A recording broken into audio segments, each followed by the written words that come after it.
Okay, so this is the seventh class of our series on the life and thought of Moses Maimonides. And today we're going to look at the tractate dealing with the laws of idolatry, as it's often here. It's the translation in the Mishnah Torah is the laws of the worship of stars and their heathen ordinances. Now, what this means is the term in the Mishnah, the tractate is called Avodah Zarah, which literally means strange worship, which is one of the rabbinic terms for pagans and idolaters and their religions. Maimonides uses the phrase Avodat Kochavim, the worship of stars. Interestingly enough, the word avodah there, meaning its core concept of worship as opposed to work. So that's something you should know. Now, the Mishnah on this is very interesting because remember, Maimonides is going to summarize, in his laws, he's trying to, of course, bring the whole rabbinic tradition together in a concise way, but he does a lot more than that in this. But first let me tell you what the Mishnah is concerned with, on which he starts and derives, on which the Talmud is based. So the rabbis were primarily concerned with social relationships between Jews and pagans. Right? And in the Talmudic period, there were pagans around, lots of pagans, and polytheists, whatever you want to call them. And so, essentially, they were trying to create a separation between themselves, between the Jewish community and the pagan communities. Now, we know from other texts of the earlier texts in the Second Temple period, Jews were very particular about not getting involved in any public ceremonies that smacked of pagan worship. It was one of the big issues, for example, that the Jews of Alexandria had, that many of the public civic ceremonies included some kind of sacrifice to the gods or the patron gods. And the Jews refused to be part of this. And as a result, this was one of the barriers to them achieving what we would call full citizenship. And this also, this had to do with their relations with the Roman emperors. When the emperors were started to be considered as gods, it was a real problem. Now, the rabbis are more interested in what we would call the social relationship between Jews and pagans on a day-to-day basis. So the Mishnah deals with, and these are all based on laws in the Torah, by the way. If you go to the law codes in Exodus, Leviticus, and Deuteronomy, there are, a fair number of rules about idolatry. There's a number of them, of course, about when you get to the land, you're supposed to smash their idols and so on and so forth. So here's kind of what the Mishnah concerns itself with. First of all, prohibitions dealing with idolaters during their festival periods. Excuse me, what papers? I'm reading from something you don't have. Objects which may or may not be sold or hired to pagans, as they may be required for idol worship. In other words, you're not allowed to sell them something that then might in turn be used for idol worship. Objects which may not be sold to Gentiles, as they may cause public damage, like arms. So they go on to other issues of what you're not allowed to sell to non-Jews. Prohibition of sale or real estate in Eretz Yisrael to Gentiles. Prohibition arising from Gentiles being suspected of incest and murder. So in other words, it goes on and on and on, arising from those basic things. Issues regarding food that might be offered up for idolatrous worship. Laws about wine produced or handled by non-Jews, which is presumed to have been used or intended to use as a libation from an idol. Also, procedure of making utensils that have been bought from a Gentile fit for use. So, in other words, these are all laws which help to create what you might call the social boundaries between communities. And they're very often dealing with issues of business and issues of food. I mean, the rules about what makes wine kosher today actually derive from those laws. Okay? Is that that whole other show? Yes, the whole thing that a kosher wine has to be, well, there's two. First of all, it has to be made by a Jew, okay, to be kosher. So, because a lot of wines outside the land of Israel, wine is manufactured from grape juices that have been bought from vineyards that are owned by Gentiles. The wine has to be brought up to a certain temperature. That's the mivushal. It has to be cooked, which there technically removes it from the status of wine on some level. So then it becomes fit for anybody to drink, but also for Gentiles to handle. Wine has to be cooked? To remove it from technically from the category of wine. Okay, Why? it's because then it's been cooked. The point is that there are two categories of wine. Of Gentile wine. There is yayin nesech, which is wine that has been used or will be used for pagan libations, and stam yenam, which is just any Gentile wine. And the traditional prohibition was the stam yenam was an extension of the earlier prohibition to sort of make sure. It's like one of those fences around the Torah. So today, the only kind of wine that you can buy that's not mivushal comes from Israel, and it's not allowed to be used in catered affairs where the waiters and waitresses are presumed not to be Jewish, or in kosher restaurants that allow you to bring your own wine. You have to bring one that's mivushal. But you can buy wine that is not mivushal that you can use in your own home. Anyway, it all comes from all of this stuff, all right? And again, these are meant to provide these barriers, or not barriers so much as boundaries between us and them. And this is very common in most religious communities.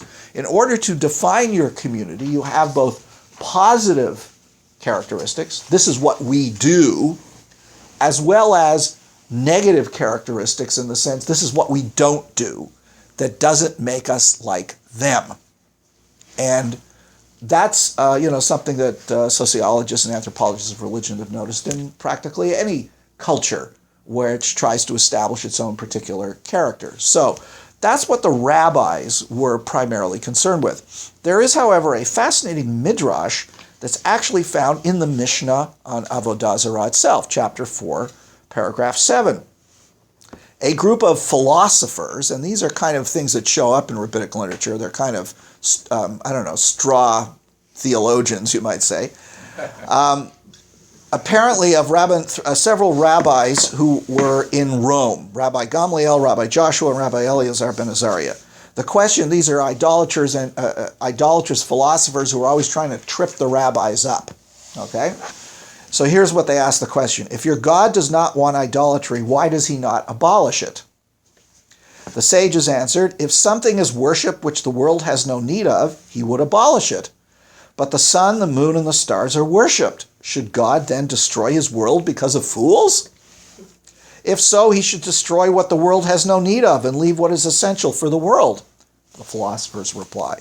The rabbis reply, we would then merely be strengthening the hands of those worshiping those things, since they would say, see, these are deities, for they have not been destroyed. Now, this is a bit of kind of polemical satire on some level, but you get the point, all right, that that the rabbis tried. So now we go to the period of Maimonides. There weren't that many pagans left around in the Middle Ages. I mean, there were in Northern and Eastern Europe. Yes, Harvey? Pagan to equate with Gentile? Well, that's a good question. Or others? That's a very good question. I'm going to get to that in a second, okay? There weren't many pagans left around in the world of Maimonides. They were mostly in Northern and Eastern Europe. Most of Europe had been Christianized. And the only pagans that would have really shown up were slaves. In other words, Europeans would capture pagans, often Slavs. That's where we get our word slaves from. They would sell them in slave markets, which would be eventually brought to the Middle East. But the thing is, once the Jews got a pagan slave, they converted them, essentially. So what's the issue then? The issue is exactly what Harvey raised. Who is identified as an idolater? Muslims? Christians? Zoroastrians? And this is a very interesting issue in the Middle Ages, because if Muslims and Christians are technically classified as idolaters, all these laws start applying to them. And this is an argument amongst medieval scholars because, of course, Jews had to do business with Gentiles. They had to live in the same cities as they did. And what's interesting is you find a tendency on Maimonides to be a little equivocal about Christianity. He knows that Islam is not idolatry. It's very monotheistic, right? So the rules of idolaters don't apply to Muslims, even though he doesn't have, as a Jew, of course, he has to say that it's not a true religion. He has to admit the fact, as you at some point you will see in the Mishnah Torah, that Muslims are worshiping the same God as the Jews. Okay? But what about Christians? They use statues. They have something called transubstantiation, right? Which a professor of mine at JTS, who was of a Sephardic origin, claimed that Christianity had to be considered avodah zarah because of the idea of transubstantiation. But the point is, Maimonides is a little equivocal on Christianity. What is that? Explain to me. That's the mass where with the blood and the exactly, body. exactly. They change their nature. Exactly. So the point is, Maimonides is a little equivocal about this. I think he really does not like Christianity very much at all because of the statues especially and the worship of the saints. But on the other hand, and this is when I learned about it, I was quite interested. The neighborhood he's living in has a fair number of Christians. So, how did they get around that lotas epesel v'chol tmuna with the Christians? Yeah. I don't want to get into that in a moment. Christianity has a long history of using icons and statues. from the pagan tradition? We don't know. Yeah, look, Jews, there was some of that in Judaism too, in various places. Well, let me finish. So the point is, he's a little equivocal about Christianity. He at one point kind of admits the fact that Christianity has helped prepare the way for the worship of the true God by getting rid of a lot of paganisms, but he clearly doesn't like it because of the statues and the worship of the saints. But I don't think he necessarily would classify them as idolatry, because then Jews wouldn't be able to do business with them. And certainly later on in the next century, there were authorities in southern France who said these are not idolaters. The way they got around it was to say the only idolaters that are really talked about in the Torah are the original 7 nations of the Canaanites. And they don't exist anymore. And the Gentiles who live today are not idolaters because they're not intentional idolaters, and they're kind of worshiping according to the traditions of their ancestors. So they were able to say, and some, went even a little further to say, look, Christianity is not idolatry in any way whatsoever. So that's the issue that is a big problem for Jews in the Middle Ages, inheriting all of this material. And what do you do with their relationships with Gentiles? Are Gentiles, any non-Jew under this category? Does that sort of answer your question, Harvey? Okay. Robert, you had a question. It's sort of a continuum of what Harvey was talking about. It appears to me that you're talking about rabbinic times. Yeah. And when you started talking about paganism, yes, I thought of it, just listening to you, you were talking about anyone who wasn't Jewish. That was how I interpreted what the rabbis were trying to do. So the rubric of pagan was a non-Jew. And now, mostly, you've gone yes. forward more than a millennium, and you're sort of stuck in the same groove of the rabbis, whereas Maimonides has a different approach. I don't see the connection between rabbinic times and Maimonides, because the Jews in Maimonides' time, so what I came down to was, sorry, Rabbi, this is all about business. It is who you can associate with that's a good guy in your dealings, and who is outside of your camp. Yeah, you know what it is? It has to do, you got to make a living. All right, and no, really, you have to, and don't forget, Jews are a minority, right? They have to deal with the Gentile authorities, right?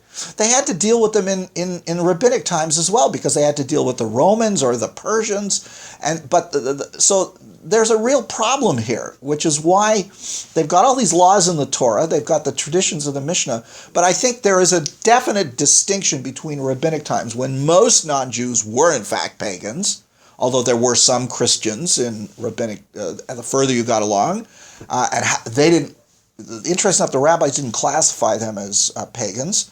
You will see there's other categories of people that are not technically idolaters, but are other classifications. But in the Middle Ages, it was a completely different situation, where there were no idolatrous temples around, no idolatrous festivals, and everybody you were dealing with is claiming to be worshiping the same God you are. And in the case of Christians, using your Bible, right? So it's a completely different situation, but they're the inheritors of all of these laws. And this is an important point, the Jewish community was in competition with Christianity and Islam. It was a real fight to maintain your community in the face of these larger religions. Whether you lived in Europe or whether you lived in the Islamic countries, there was a competition going on. Jews constantly had to defend their faith. And in Maimonides' day, there was a real problem with Jews being attracted to Sufism. So the need to establish boundaries between your community and the majority community, which in the case of Christianity in Europe was not only hostile, but in some cases threatening to your life, and some cases forcibly converting you, and Islamic countries where that too was sometimes an issue, as in Maimonides' own life, but was a vigorous, attractive religion of the majority, where if a Jew converted to Islam, there were nothing to stop them from getting into the highest circles of Islamic society. So this is a real problem, even in Maimonides' day, of relationships between Jews and Gentiles. I mean, I was thinking about this yesterday and today, and one of the things that you should know, there's a whole literature of Jewish polemics mostly against Christianity, that starts in rabbinic times, but in the Middle Ages, there are literally handbooks of what to say to Christians who make certain claims against Judaism, right? And the literature there's quite a number of these things. I know about them because one of my teachers as an undergraduate was an expert on these things, Professor Frank Talmadge of blessed memory, and he in fact translated one of them by one of the Kimchis, who were a famous group of scholars from southern France. And they're quite interesting to read, first of all. Like handbooks on how to respond to Christians. Yeah. Like we give kids today in college handbooks on how to respond to people who are against missionary. Israel. Yeah, or missionaries. Or missionaries. Exactly. And what's fascinating about it is they're usually done in dialogue form. You know, they take the Greek literature form of a dialogue between a Jew and a Christian or whatever, and they go back and forth and back and forth. Sometimes what's fascinating is despite being minority communities, the Jews had a great deal of courage. Of course, they were written in Hebrew, so they assumed that most Gentiles weren't going to read this stuff. They were pretty scurrilous, some of them, in their attacks on Christianity. They weren't merely just defending themselves. They were attacking their opponents quite vigorously, and as I said, sometimes scurrilously, in quite, forward language. You would think if you were an endangered minority, you would kind of be a little. They weren't. They were not unafraid to do that. And several of these books, by the way, have been translated into English, and they're quite fascinating to read. I'll tell you a story that happened when I was at university. There was a group of Jews for Jesus, who were proselytizing against it, and there was a Lubavitcher rabbi in town who really liked to go and engage these people in polemics. All right? So they had some kind of booth set up in one of the cafeterias of one of the colleges where a lot of Jews went, my own college, University College at the University of Toronto. And this Lubavitcher rabbi was engaged in this debate. Now, one of the graduate students of this professor that I told you of had been reading one of these polemical treatises, and he had a copy of it with him, and he stops and he starts listening to this rabbi and this other guy arguing back and forth, and he starts noticing they're following the same arguments. And he's following it almost like, page by page. And at one point he said he almost wanted to say, "Stop, you missed a page." But the same stuff kept coming up, verses that the Christians claim from the Hebrew Bible that proved, the coming of Jesus and so on and so forth. So, one of the more amusing ones that I will tell you of, and then we'll get on with it, my teacher, Frank Talmadge, translated a little one by one of the Kimchi family called the Sefer HaBrit, the Book of the Covenant. And it's a dialogue between a rabbi and a Christian, or a Jew who is converted to Christianity. And it dates from the Middle Ages, and there was a little addition put on later on. And in one of the arguments, the Christian says, "Why did you crucify Jesus?" And you'd expect, as modern Jews, we would say, "Well, we didn't do it, the Romans did it," and all the typical things. The Jew in the book says, "Well, I'll tell you why we did it." He said he was walking around saying he was God. And since it says in the Bible, the heavens belong to God and the earth belongs to earthly people, we said, "What are you doing down here? You should be up there." So we hung him up. The fact that they were willing to say this kind of stuff to me has always been quite amazing. But if you're interested, as I said, there are translations.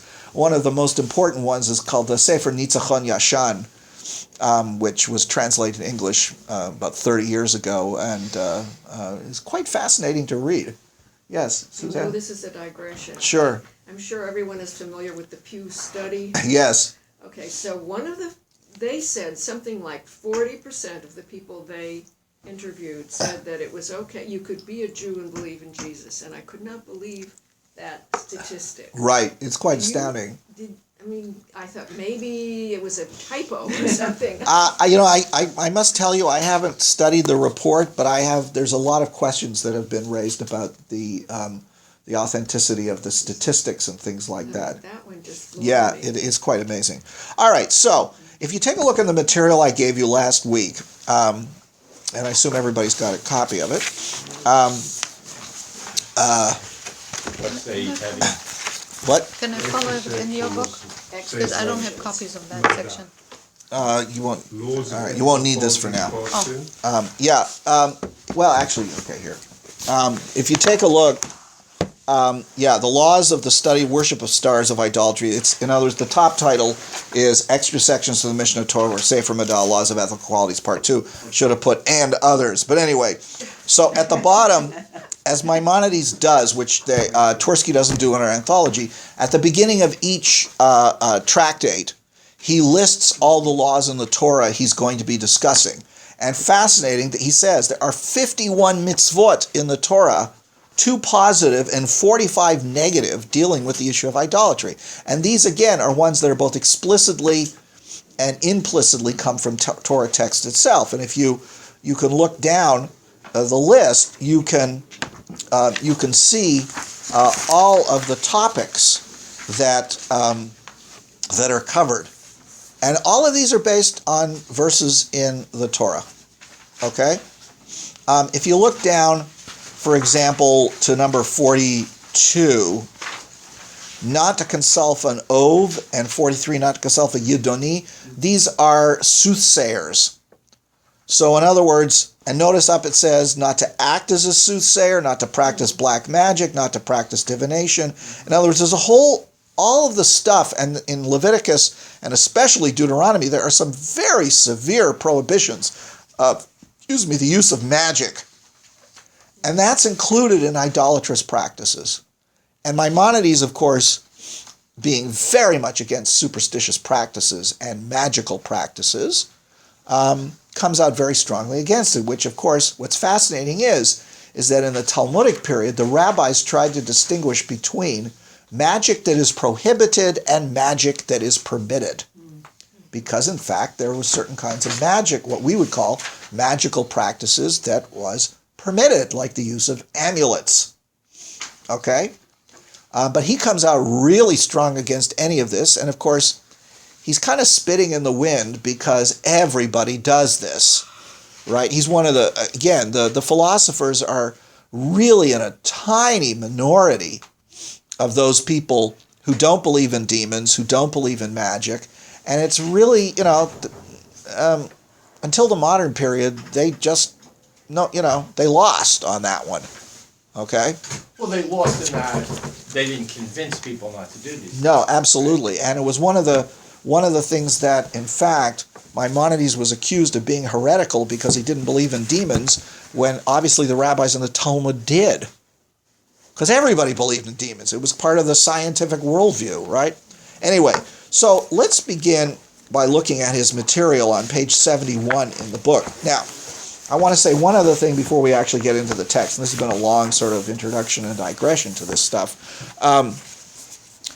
When we look at when you read modern histories of the evolution of religion, they usually start from, very primitive ideas about animism and polytheism, and they see monotheism as a later development, that even Israelite religion moved from something that was closer to polytheism to a stricter form of monotheism. That's the modern historical approach. What's interesting is that Maimonides takes exactly the opposite approach, that originally all humans were monotheists, and it degenerated into polytheism. So what he's going to give you, first of all, is the history of religion, his history of religion. He does it here. He also does it in the guide. And part of it is based, and he talks a lot about Abraham. And here, this comes out of rabbinic tradition of a very interesting and curious problem. When we are first introduced to Abraham in chapter 11 of Genesis, we learn very little about him, right? We learn about his father, we learn about his brother, we learn that his brother dies, and they lived in Ur of the Chaldees, presumably Mesopotamia, and therefore Abraham had two brothers. And then what happens is and we learn about the fact of who he and his brother married, and then we learn about how they we learn that Sarai was barren, and then we learn at the end of the chapter that the whole family moves from Ur, which is in southern Mesopotamia, to northern Mesopotamia, to a place called Haran. Got that? Mm-hmm. Chapter 12. The Lord said to Abraham, "Go forth from your native land," so on and so forth. Nowhere do we learn why God decided to speak to Abraham. Mm-hmm. Right? Mm-hmm. Nothing there. So the rabbinic midrash. Why does God need a reason to talk to Abraham? That's a whole other question, Harvey. But God obviously wants to establish a covenant he tried it with all humans, didn't work. Now he's working on one group. Okay? So God establishes this covenant with Abraham and his descendants. Why Abraham? There's nothing in the text that tells us why Abraham was picked. With Noah, we know why he was picked. He was told he was a righteous man, right? We have no idea why Abraham is picked. So naturally, the Midrash is filled with all kinds of fascinating things. And in the rabbinic Midrash about Abraham, they have him, in effect, looking around and trying to figure out who really rules the universe. And he comes to his own conclusions that it has to be one God. He first says, I'm going to worship the sun, but then the sun sets. There's a whole series of these things. And Abraham tries to figure out on his own who is the real ruler of the world. And then he becomes, on his own initiative, a monotheist. God hasn't spoken to him yet, by the way. And that's where the famous story of the smashing of the idols comes from. He becomes a monotheist. His father owns an idol shop. He smashes the idol, and so on and so forth. So Abraham, on his own, learns to be a monotheist. Okay, so that's the background that Maimonides is accepting, because in the Torah it would appear that the first humans, related to God, right? Adam and Eve, Enoch, Noah. So how come paganism arrived in the world if the first humans were monotheists? Okay, this is the background of what Maimonides is now going to tell you how all this happened. This is before he talks about any laws. So I think we started here. So Cal, you want to start on page 71, chapter 1 of the laws concerning idolatry. In the days of Enosh, the people fell into gross error, and the counsel of the wise men of the generation became foolish. Enosh himself was among those who erred. Their error was as follows. Since God, they said, created these stars and spheres to guide the world, set them on high and allotted to them honor, and since they are ministers who minister before him, they deserve to be praised and glorified, and honor should be rendered them. And it is the will of God, blessed be he, that men should aggrandize and honor those whom he aggrandized and honored, just as a king desires that respect should be shown to the officers who stand before him, and thus honor is shown to the king. Okay, got that? Who is Enosh? He's the grandson of Noah. The grandson of Adam, right? Adam and Eve had another son named Seth, and Seth gives birth to Enosh. So we're talking really on early in human history, okay? According to Maimonides. So what happens? The sun and the stars and the spheres are the, right? They are the ministers who minister before God. So we should give them some honor, because by honoring them, we honor God. That's the first error. These are still monotheists, right? Go on. When this idea arose in their minds, they began to erect temples to the stars, offered up sacrifices to them, praised and glorified them in speech, and prostrated themselves before them. Their purpose, according to their perverse notions, being to obtain the Creator's favor. This was the root of idolatry, and this was what the idolaters who knew its fundamentals said. They did not, however, maintain that there was no God except the particular star, which was the object of their worship. Thus Jeremiah said, "Who would not fear you, O King of nations? For it befits you, for as much as among all the wise men of the nations and in all their kingdom there is none like you. But in one thing they are brutish and foolish. The vanities by which they are instructed are but a stock." This means that all know that you alone are God. Their error and folly consists in imagining that this vain worship is your desire. So that's step one, right? They think that by honoring, and again, remember, even in Maimonides' own day, the sun, the moon, and the stars are living intelligences. They're not, and therefore they're like angels. They're angelic creatures. So what happens is that they say, we're going to honor them. They start putting up temples. They do prayers and things like that. And that's step one to the error. Okay. Now step two. George, you want to pick it up? Where are we? We're on page 72, number 2. In course of time, there arose among men false prophets who were asserted that God had commanded and expressly told them, worship that particular star, or worship all the stars, offer up to it such and such sacrifices, pour out to it such and such libations, erect a temple to it, make a figure of it, to which all the people, the women, the children, and the rest of the folk shall bow down. The false prophet pointed out to them the figure which they had invented which he had invented out of his own mind, and asserted that it was a figure of that particular star which had been shown him in his prophetic vision. Now notice, imagination can be dangerous. Right? And then they began to make figures and temples under the trees, on the mountain tops and the hills.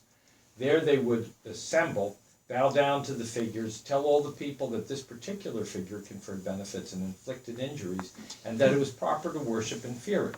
The priests would say to them, through this worship shall you increase and prosper. Do this and do that, do this and do that, and do not do that. Other impostors then sprang up, who declared that the star, celestial sphere, or angel had communed with them and said to them, worship me in such and such fashion, had taught them a definite ritual and said to them, do this and do not do that. So gradually the custom spread throughout the world of worshiping figures with various modes of worship, such as offering up sacrifices to them and bowing down to them. So see the evolution, the slow decline of religion. Yes. Is this just Maimonides, or was this believed by... This was a others? common idea, by the way, but he's really good in explicating it. Yeah. And he does it also in the guide as well. He's trying to figure out how things got so bad that most of the world became pagan. But it's not just his... No. He's somewhat deriving this from rabbinic texts, but also it was not unusual for other philosophers to sort of have similar perspectives, because it's a real problem. If Adam and Eve knew the true God, what happened? Yeah. Yeah, Reese. Well, you may have already spoken to my point in responding to hers. Yeah. I always run into the trouble whenever we read from his writings that he appears to assert things without documentation. He says this happened and then that happened, followed by this third thing, but doesn't offer any evidence. Well, what evidence he's going to have? I mean, there was no archaeology. I mean, just think about it. He's basing himself on previously held previous sources, right? We're not talking here about modern history. We're talking here about a conception of the evolution of religion that he had based on his philosophy, based on prior rabbinic traditions. I mean, nobody was doing the archaeology didn't exist. Critical history didn't exist. Clearly. Yeah, But that's a completely modern Justified, idea. Rabbi. For example, he quotes Jeremiah. Well, yes, I mean Justify one of his statements. Yes, he does. He's That's going to what quote. He's going to quote some traditional sources. And again, what he talks about Abraham is based on the midrashim about Abraham. Okay, again, which the rabbis created as an attempt to understand what I pointed out, that all of a sudden Abraham gets picked by God, and and Abraham must have been a worthy man. So how did he become such a worthy man? So he builds on what previously was believed. Okay? So that one could legitimately say, with a tiny bit of exaggeration, that he sat in his chair, imagined how things must have evolved. He wasn't imagining. He was logically working it out based on previous sources. But everybody did that. Everybody did that. That was the best evidence he had, right? What alternative? Don't expect him to be a modern historian. That's what I'm saying. Yeah, what else could he have done? I don't know. Well, that's the point. There isn't anything he could have done. Why do it? He didn't why do it at all? Because he had a problem. His problem was, why did people stop worshiping the true God? That's a theological problem. Why did paganism and idolatry come into the world? This is an important issue. But it seems to me that he's flirting with idolatry himself. Why? Because in order to explain what he believes to be sacred, the practices, the beliefs, and so on, Yeah. he's inventing, just like the potter invents an art. No, you're redefining idolatry in Iran. He's talking about the fact that originally people had a true knowledge of God, and then they fell into error. And one of his whole spiritual programs is to get people to stop thinking about God in corporeal terms. Well, evidently, one of the big errors that crept into human is the idea that divinity is corporeal, right? So the point is, he's trying to understand how this happened. He's not spinning things in his own mind. He's working this out on a logical basis based on his previous sources. He again, don't expect him to be a modern person. He's not. Yeah. But that's what philosophers do. Yes, exactly. You work from certain premises and you begin to sort of rationally work it out. So what he's doing is he's giving you his own version of these things, which he logically has tried to work out. Go on. As time gradually passed, the honored and revered name of God was forgotten by mankind, vanished from their lips and hearts, and was no longer known to them.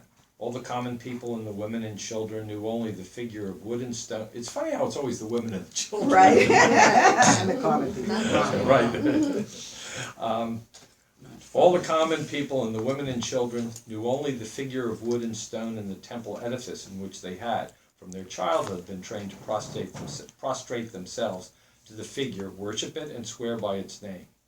Even their wise men, such as priests and men of similar standing, also fancied that there was no other God but the stars and spheres, for whose sake and in whose similitude these figures had been made.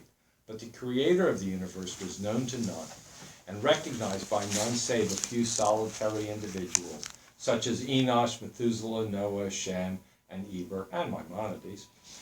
The world moved on in this fashion until the pillar of the world, the patriarch Abraham, was born. Now notice he says, except for a few isolated individuals, God was forgotten. All right? Who's Eber? That's something of a... Eber is one of the Aver is one of the ancestors of Abraham, right? In other words, if you look in the Bible about the generations before the flood and the generation, you'll see these are all figures. And in rabbinic tradition, Shem and Eber had yeshivot and carried on the study of the gods. So in other words, Shem is a son of Noah. Yes, exactly. But Eber is a later, inevitably right? descendant of Noah. Yes. Enosh is the grandson of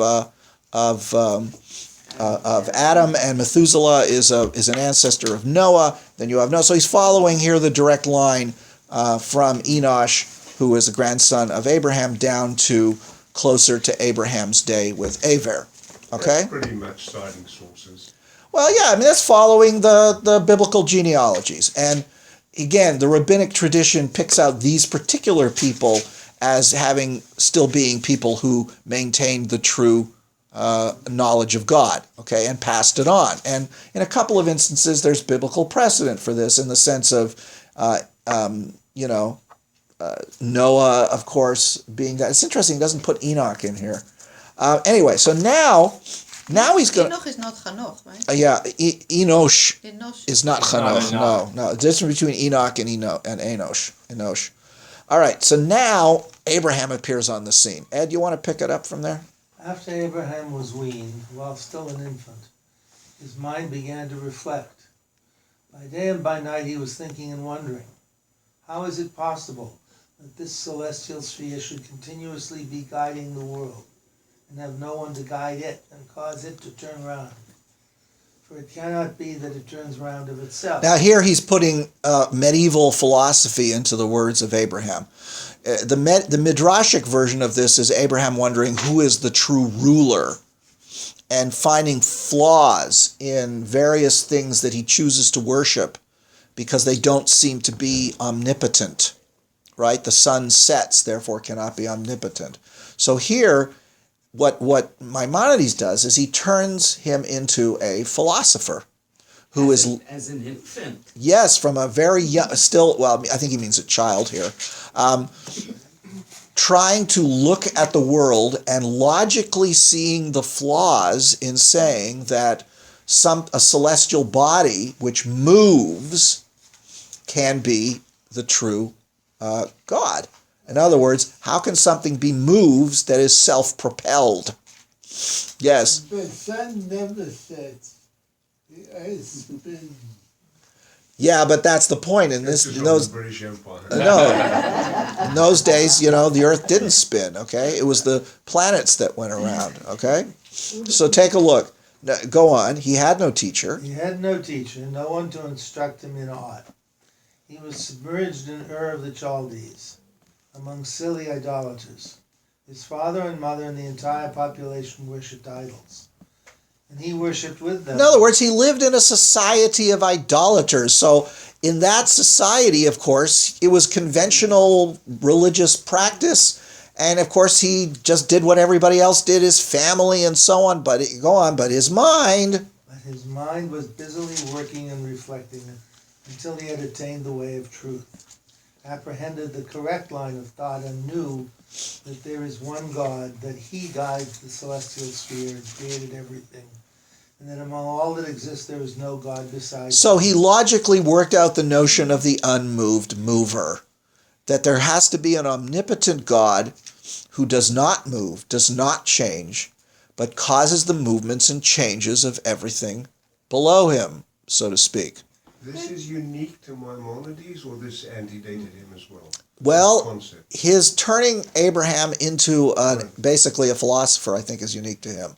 Because again, if you read the Rabbi's version of it, it's not quite as philosophical as this. It's more theological.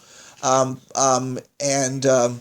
you want, I'll send you guys some of the midrashim about Abraham. You'll see the differences. Here, he's turning Maimonides into a person, like himself. He's turning Abraham. He's turning Abraham into a philosopher. This is sort of heretical too, I think. Heretical in that if you can figure this all out on your own, you don't have to do as you're told. There's no such thing as just do as you're told. Well, that was one of the central problems of philosophy in the Middle Ages in general amongst the Western religions. If philosophy, if you can through rational deduction come to all the religious truths you need, why do you need revelation? Here, he has Abraham becoming a monotheist, and then because he has done this, he then gets revelation. So you notice, this is a good point you raised, George, because then, of course, there is this issue, and it's one of the reasons why he wrote the guide. If you have philosophy, why do you need the Torah, right? Oftentimes we're told, religiously speaking, you do it because it's in the Torah. You do it because you're told to do it. Yeah, but that's not Maimonides. I know it's not Maimonides. Yeah. But why do you say this is heretical? Because he's saying you don't have to do that. What I'm seeing is he's saying this has happened, but this is how it happened. Right, and then of course Abraham is before the giving of the Torah, and of course then there is a reason for the giving of the Torah later on, right? The necessity of giving Torah. So and Abraham himself becomes a prophet, so he's getting prophecy from God eventually, because he has, remember what he talked about in terms of prophets? The prophets in effect have to be philosophers before they are before they're able to be prophets. So Abraham is following the Maimonidean idea of prophecy, that he is preparing himself to be able to receive prophecy. They have to be first what? They have to be philosophers first. They have to first clear their mind of all kinds of foolish notions and focus on the apprehension of God. And then if God, in effect, decides you're worthy of, then you get prophecy. Now, of course, again, Moses is still the greatest prophet. Abraham is not as great a prophet as Moses. But nonetheless, Abraham becomes a prophet by the fact that God speaks to him. But he prepares himself. In other words, it doesn't come out of the blue. But the Torah is a lot more ambiguous about it. The Torah says basically God can pick whoever he wants. We don't know why he picks Abraham. It's one of those divine mysteries. But Maimonides refuses to accept that such a thing could happen. Abraham has to have become a philosopher first to be worthy of being a prophet. Well, it's just like you say about Hukod. Is it Hukod? And Meshpatim? Yeah. That Maimonides gets Hukod. It's not just for him, everything has a larger... Yes, Cantor, you had a question. I did. Okay. All right. Where are we? You say Maimonides does look at the Torah as a proof text. Yes, of course he does. But don't forget, there's a lot of gaps here, right? Between chapter 11 and chapter 12, there's this huge gap of, well, how come God... So he questions it, or he... No, he's building on the rabbinic midrashim about Abraham. Well, he takes the rabbinic midrashim and he turns it into a philosophical midrash. Okay. Yeah. He wants it to be logical. Well, the rabbis filled in a lot of blanks, but what he's doing is he's reinterpreting it in his own philosophical understanding of things, which, by the way, is perfectly fine. Philo did similar things, many years before him. Okay, Ed, you want to read on? He realized that men everywhere were in error, and that what had occasioned their error was that they worshipped the stars and the images, so that the truth perished from their minds. Abraham was 40 years old when he recognized his Creator. Having attained this knowledge, he began to refute the inhabitants of Ur of the Chaldees, arguing with them and saying to them, the course you are following is not the way of truth. He broke the images and commenced to instruct the people that it was not right to serve anyone but the God of the universe, to whom alone it was proper to bow down, offer up sacrifices, and make libations, so that all human creatures might in the future know him, and that it was proper to destroy and shatter all the images, so that the people might not her like those who thought that there was no God but these images. Now here again, he's basing this on the rabbinic midrashim, that Abraham, once having perceived the true God, goes around and becomes a missionary and starts to preach it and breaks his father's idols, right? So again, this is all based on, this is a summary in a certain sense through his philosophical lens of rabbinic midrashim about the early life of Abraham, which of course we don't have in the Torah, right? Read on. When he had prevailed over them with his arguments, the king of the country sought to slay him. Now, according to the Midrash, that was Nimrod. Okay, go on. He was miraculously saved and emigrated to Haran. In the Midrashim, he's thrown into a fiery furnace, based on the same story like Daniel, right? And he comes out of the fiery furnace. Go on. He then began to proclaim to the whole world with great power and to instruct the people that the entire universe had but one creator, and that him it was right to worship.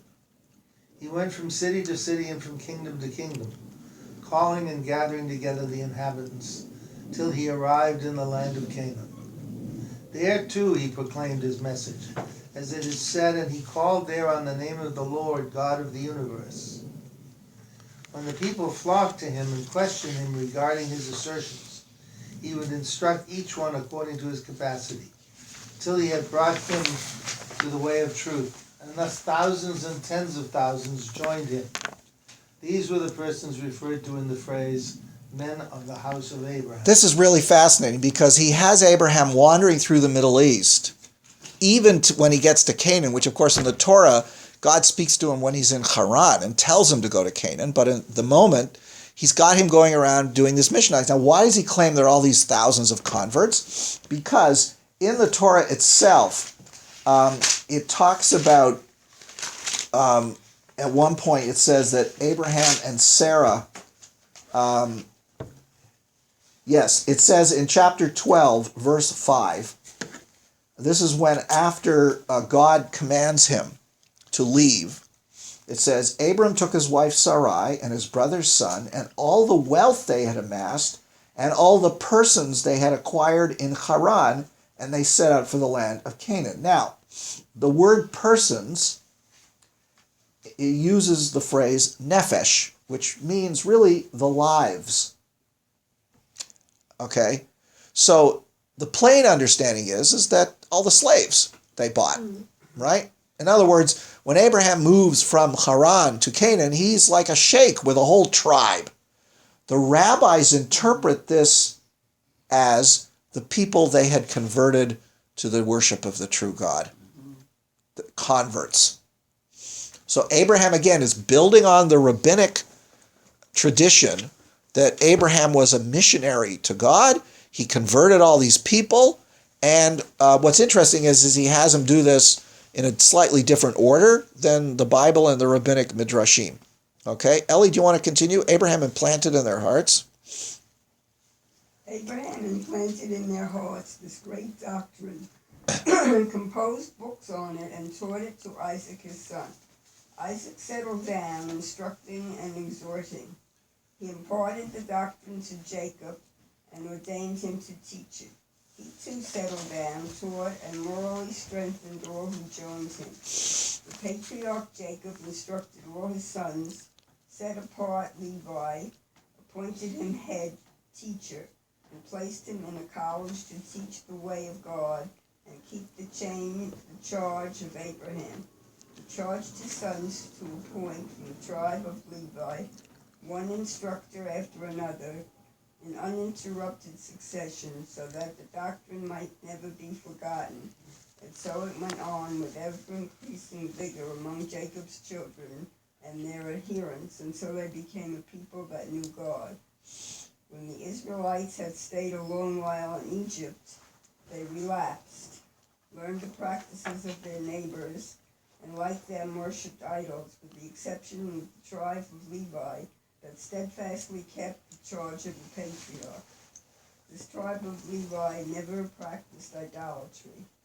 The doctrine implanted by Abraham would, in a very short time, have been uprooted Jacob's descendants would have lapsed into the error and perversities universally prevalent. So notice how he's tracing down how Abraham imparts this to his children, and again, why is he putting Levi up, in front? Because of course Moses is going to come from Levi, right? Yes, Risa. Just as we're never told why God chose Abraham, we're also never told why Jacob chose Levi, because Levi had behaved pretty disgustingly. Yeah. And to bring the priestly. Actually, we are told. Because remember when in the rebellion of Korach, only the tribe of Levi. The golden calf.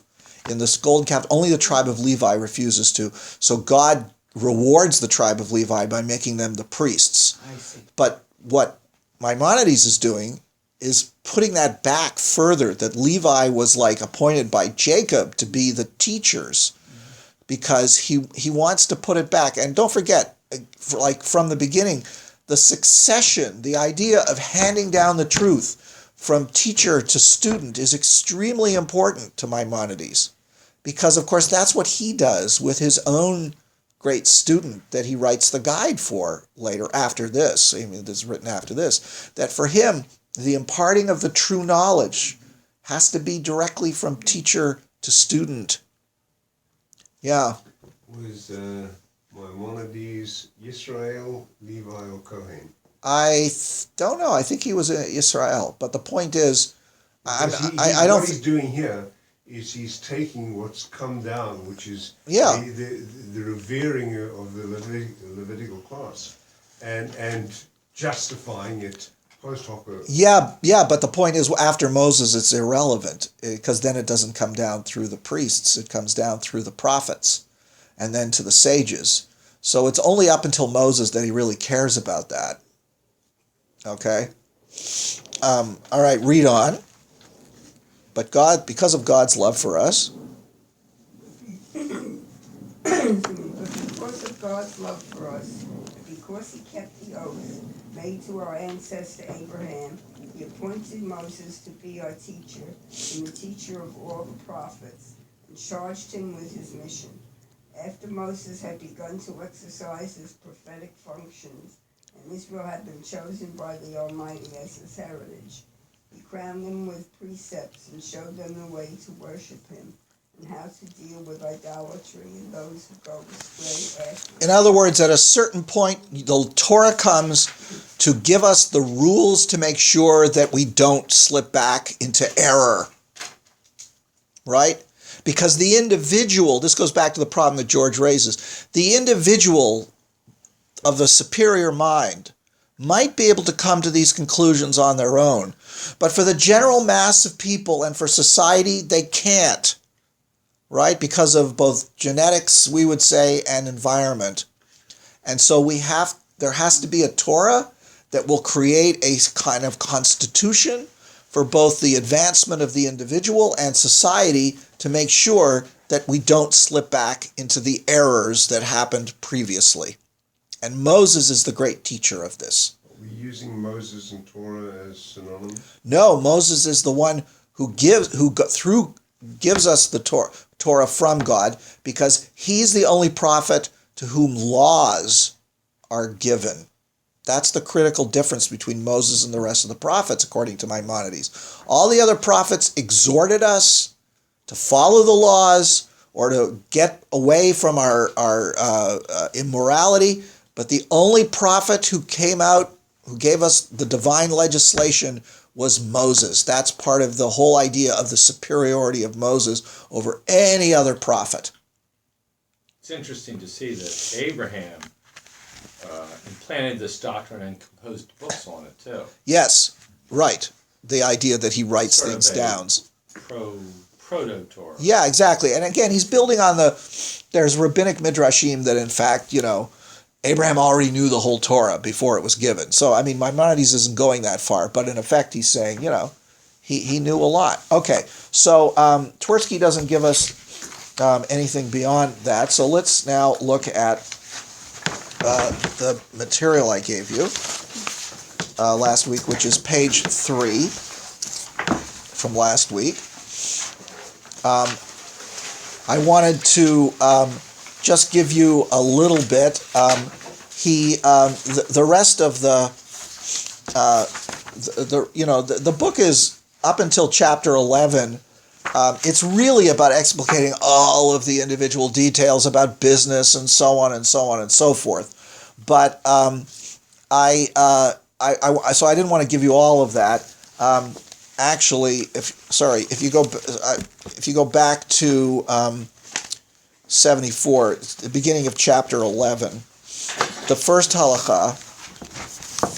So keep the book open and the material open at the same time. The first halakha is, don't follow the customs of the Gentiles, nor imitate them in dress or their way of trimming the hair. Okay? So, in the Middle Ages, of course, the clothes you wore helped to identify what community you belonged to. And even within society, what subgroups you belong to. Like in Europe, right? Aristocracy was allowed to wear, could also really only afford it, certain kinds of clothing. City merchants who might be more wealthy than the aristocracy, nonetheless, could not wear the same clothes as those of the class of the knights and the aristocrats. The peasants could not wear, even if they were a well-off peasant, could not wear the clothes. The clergy had certain clothes, right, to mark them off, which, traditionally they still do. And, of course, students in the universities had certain garments that identified them as students. And, of course, English, Oxford and Cambridge still do this, right? That's a leftover from the Middle Ages. And all the academic robes that we wear to graduation, that's a leftover. So your clothing, and also whether you wore a beard or not, how you cut your hair, this marked you out. And Jews were known, not always forced, by the way. I mean, we assume that Jews were forced to wear certain kinds of clothing in Christian Europe, but there were ways in which Jews had their own style of clothing. But there was nothing before that? I mean... What do you mean nothing before that? It has a root. I mean, the Torah has a... Well, in Alexandria, there were no such differences. In Alexandria, if you walked through the streets of Alexandria, you wouldn't be able to tell a Jew from a pagan. Oh, really? Yeah, you'd have to go into one of the Jewish neighborhoods and see them going into the synagogue. But any descriptions, we have descriptions from court records, right? And from the court records, we know that Jews didn't look any different, didn't speak any different, didn't dress any different. Well, you're talking later on. I mean, the rabbis, of course, talked about keeping your head covered. But again, that was, not everybody kept their head covered. But by the Middle Ages, Jews wore distinctive clothing either on their own initiative or because they were forced to. Okay? It's true again. Yeah, to some extent. But I wonder in Maimonides' day how distinctive it was. But notice he says you're not allowed to trim them, to have the same kind of hairstyles as them, right?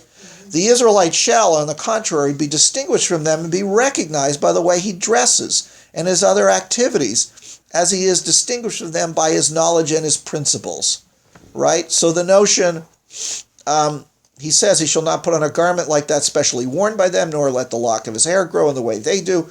Thus he shall not cut the hair of the head at the sides. That's the idea. You're not allowed to cut your sideburns, right? Well, the payas is a Hasidic custom where you let it grow really long, but the notion that you're supposed to leave the sideburns at least there. He shall not cut the hair of the head at the sides, leaving the hair in the center untouched, as they do. This is called growing the forelock, evidently, and we know this from certain Christians did often shave themselves. There's one kind of hairstyle in late Middle Ages you can see from photographs where, not photographs, paintings, where, the sides of, they were clean shaven and they shaved but they left the hair around, right? Nor shall he cut the hair in front from ear to ear, leaving the hair at the back to grow as they do. He shall not rear edifices residing in idolatrous temples. So in other words, this is part of a chapter about distinguishing it. But then, now go to the material, because he sort of goes on to other stuff. When a Jew is cutting an idolater's hair, there's a Jewish barber, right? He must stop when he approaches within 3 finger breadths of his In other words, you're not allowed to even cut the Gentiles' hair in exactly the same way if you're a barber, right? What is Blorit? This Yeah, very common in Israel. yeah. The blovit. Notice the third one. A Sandra, Jew. would you do that again? It's like the short version of this, but Is for, it- for a it- male. It's not an action. It's like It's a style. no, it's a style of hair. Yeah, it's yeah, that yeah. part. It's that part Yeah. in front. Right, it's the part.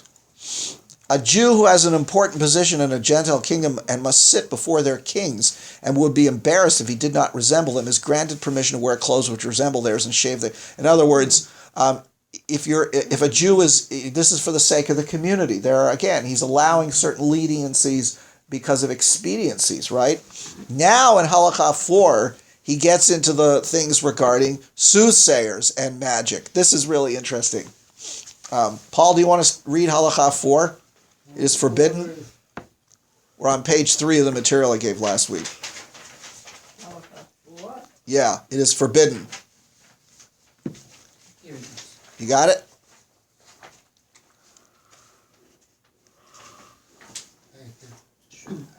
It's been to practice soothsaying as idolaters do, as Leviticus 19:26 states.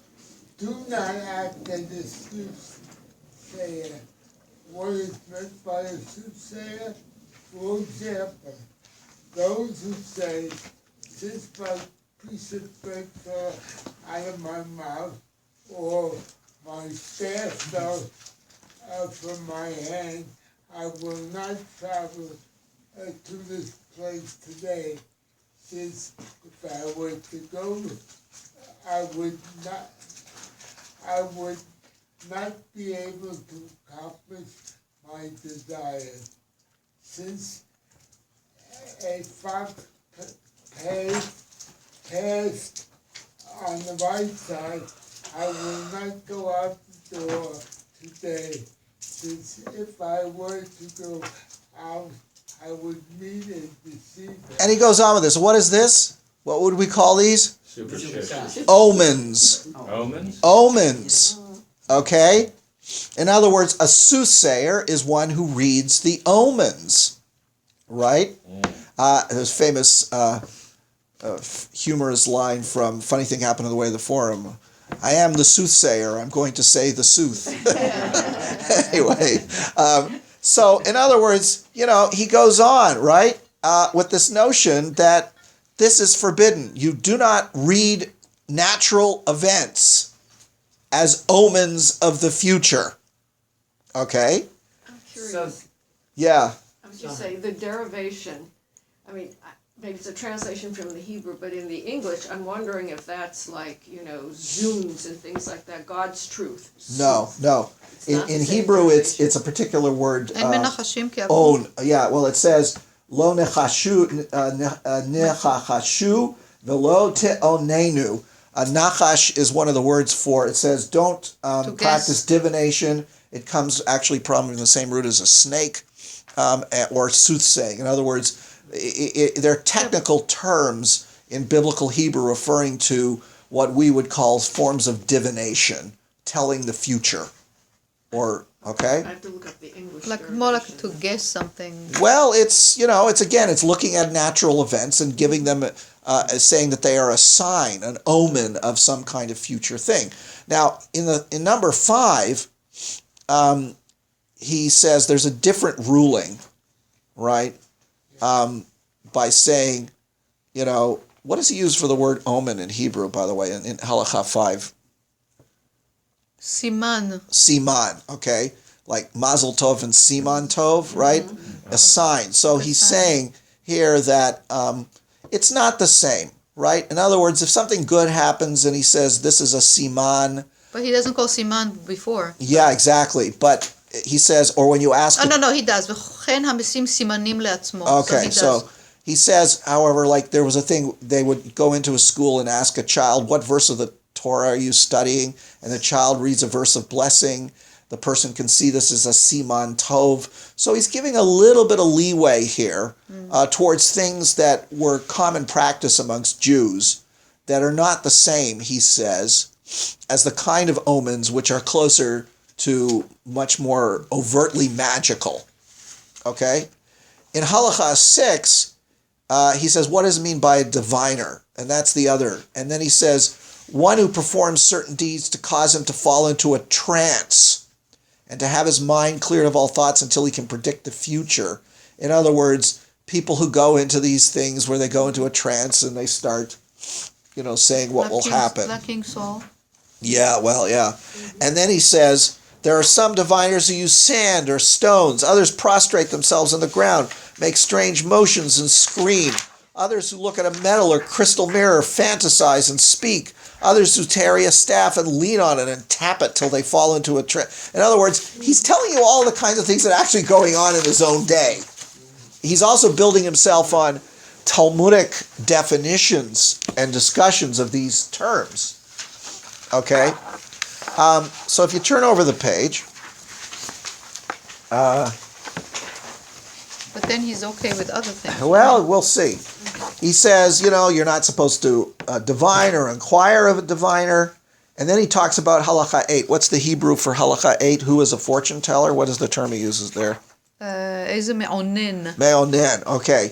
A person who tries auspicious times using astrology. Notice attack on astrology. Okay. Number 9, you're not allowed to tell fortunes. So you're not allowed to do it or consult with somebody.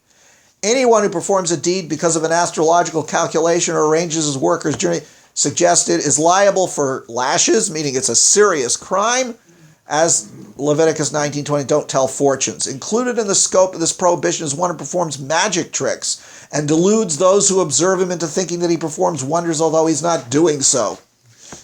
Okay? In other words, a magician, what we would call a magician, a stage magician, who tries to get people to think that what he's doing is actual magic as opposed to a form of entertainment.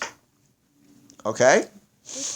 Now, then, number 10, what is the 10 in Hebrew? A person who casts spells. איזה חובר? זה שמדבר בדברים? Okay, so chants, spells, enchantments that have no meaning in people's speech or any connotation. In other words, a lot of spells out of books of magic from the ancient times are gibberish. Why are they gibberish? Because they got mangled as they got passed down.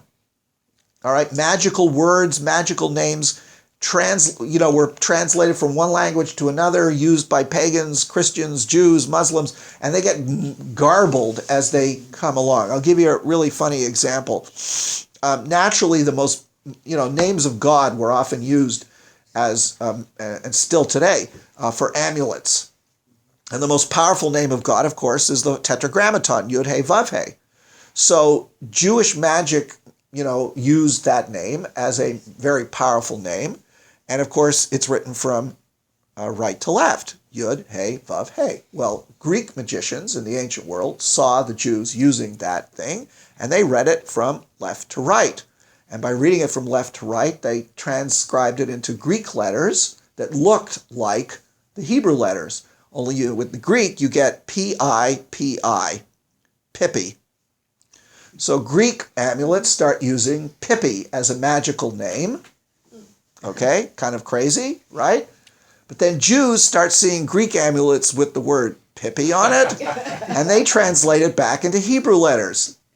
Pei Yud, Pei Yud. So you end up with Hebrew amulets that have the magic word Pippi in it. Okay? So that's why Make that up. What? That's not a midrash. It happened. There's proof of it. Okay. So in other words, when he says that people have meaningless words, he's not kidding. A lot of these magical things are complete gibberish. Okay. They're mangled words and phrases. I mean, I can tell you, like hocus pocus is a mangling of hoc est corpus meus. This is my body, from the Vulgate translation of what Jesus said at the Last Supper, okay? So magic words are, alakazam is a mangling of the Arabic, the very important Muslim phrase, Allah Akbar. Okay? So the point is there's actually, by the word abracadabra comes from the Hebrew and is a genuine Hebrew magical word. That's why that one works. Exactly. Anyway, so notice he says, if you cast a particular spell or a snake or a scorpion, they will do no. In other words, he's giving you all things that people are actually doing. All right? And this is really interesting stuff. And he says, notice, but look at number 11. Very sound. Risa, would you read number 11? Sure. When a person has been bitten. When a person has been bitten by a scorpion or a snake, it is permitted to recite incantations over the bite. This is permitted even on the Sabbath in order to settle his mind and strengthen his feelings. Even though the incantations are of no avail, since the victim's life is in danger, permission was granted lest he become overly disturbed. Notice psychosomatic understanding. In a case where a psychosomatic thing might help somebody, he permits it. In another part, he allows the use of an amulet for exactly the same reasons. All right, so we're going to stop here. I want to go on we'll finish up the material in the book, and then we're going to go on with the tractate concerning repentance. So I sent you the material today. If you'd like to prepare, you can read through both what I gave you and the material in here. There's some extremely interesting and important stuff here. But I want you to see that from today, his attack upon magical practices, what we would call superstitions, was extremely extensive, and he was going against the general trend that allowed this kind of thing, that the rabbinic, he's going against the Talmudic tradition that allowed certain kinds of magical practices, and that made a distinction between idolatrous magic, or black magic we might call it, and permitted magic. And it was, again, the rabbis were juggling things that people did, were considered efficacious, believed in as kind of basic beliefs, and yet all these prohibitions in the Torah. Because the prohibitions in the Torah in Leviticus and Deuteronomy, those guys who wrote that are really strict monotheists. For them, magic is an attack upon monotheism. It assumes a meta realm. See, what is magic? Magic, from a pagan perspective, is you have the gods, but there's a higher realm of power than the gods. Because when you call upon the gods in an incantation, you are in effect using a power that is forcing the gods to do something to you. Well, that is entirely antithetical to monotheism. There is no higher power than God. There cannot be a higher power than God. Therefore, magic can't work. You cannot force God using spells into doing anything. So that's why there is this really big attack in Leviticus, the priestly theology, and in the Deuteronomic against any form of magical practice. What's interesting is that attack failed. That throughout Jewish history until the modern age, Jews believed in magic, and they believed that magic worked. So he could have been against prayer, no? No, prayer is different. But again, some kinds of prayers become perilously close to magical incantations. But he has a very distinct reason for what prayer is about. Again, he is one of the purest monotheists we ever got before the modern age, and he was going completely against the tenor of his times in this kind of stuff. Discussing his separation of prayer and appealing to the gods? Well, no, we're actually not going to look, we won't get to his rules regarding prayer. But for him, prayer is primarily pedagogical in nature. Okay? In the guide, in fact, when he talks about the reasons for the sacrifices, he in effect says the highest and truest form of worship is wordless meditation.